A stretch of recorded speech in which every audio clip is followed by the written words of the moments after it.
Alors on va indiquer le mot panda en début d'un paragraphe.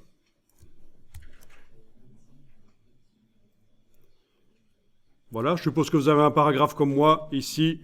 Vous tapez le mot panda avec une majuscule. Voilà.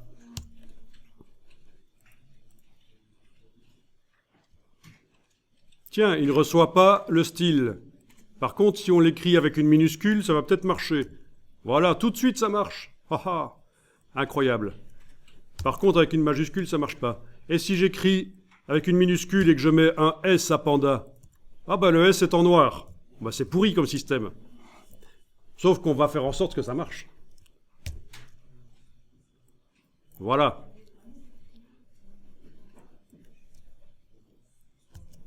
Donc indiquer... Oui, ça c'est les yeux du panda, c'est une erreur. Indiquer panda avec une majuscule et un S. Voilà. Ben oui, parce que quitte à mettre un style automatiquement sur un mot, autant aussi le mettre sur ses variantes orthographiques. Avec la flèche noire, vous cliquez à côté de tout.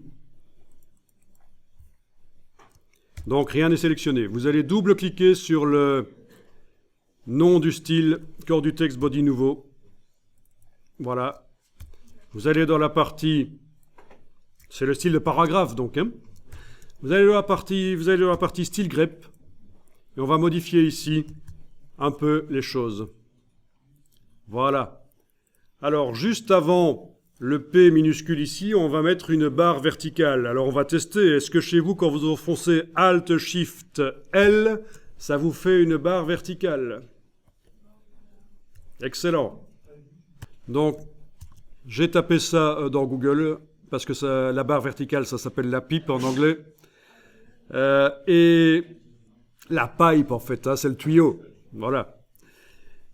Et alors, ici, ils disent, en enfonçant la touche Shift, la touche majuscule, et il y a une touche sur le clavier qui devrait normalement vous permettre d'obtenir donc la barre verticale. Essayez majuscule et les deux points qui sont là. Vous avez un clavier différent de celui que j'ai montré là, évidemment, d'un endroit à l'autre du monde, ça change. Et donc chez vous, c'est Alt-GR et la touche 1. Et ça fait la barre verticale.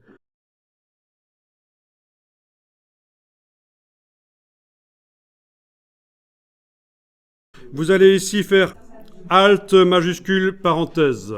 Avec Alt majuscule parenthèse sur le Mac. Et vous avez Alt-GR et juste à côté de la touche Enter, vous avez les brackets directement visibles sur les touches.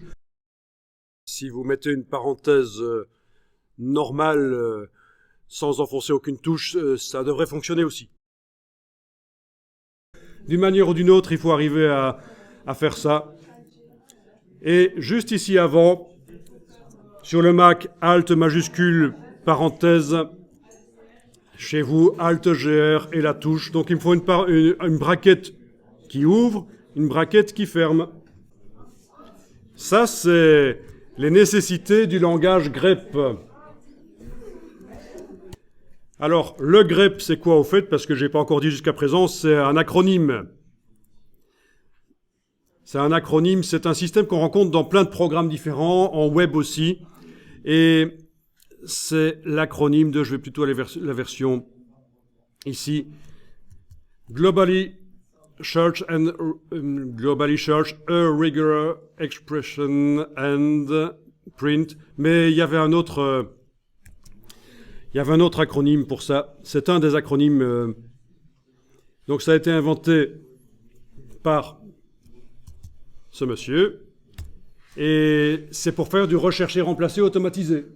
Quand vous avez des pages web avec du code, vous voulez remplacer des parties de code, ça peut très bien aider. Je l'ai utilisé notamment dans Dreamweaver à une époque pour manipuler le code.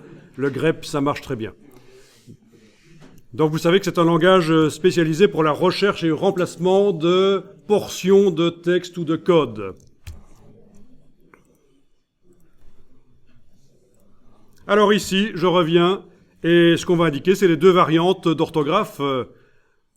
Voilà, entre le bracket ouvrant, excusez-moi de l'expression, et la barre, je mets le P majuscule, Et entre la barre et le bracket fermé, je mets le P minuscule. Et logiquement, ça devrait appliquer. On va voir.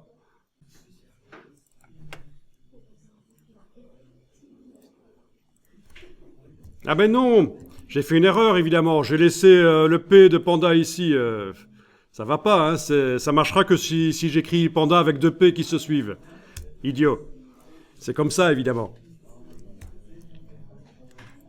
Ben voilà, ça marche. Ok. Génial.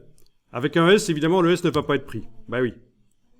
C'est juste, si je l'écris avec un P minuscule ou un P majuscule, que ça fonctionne. Génial. On va enregistrer le document. Parce que tout ce qu'on fait là s'inscrit dans le document, c'est pour ne pas perdre tout. Bien qu'en cas de plantage, InDesign va vous proposer de réouvrir la dernière version d'il y a 5 minutes. Mais bon, malgré tout, ne prenons pas de risques.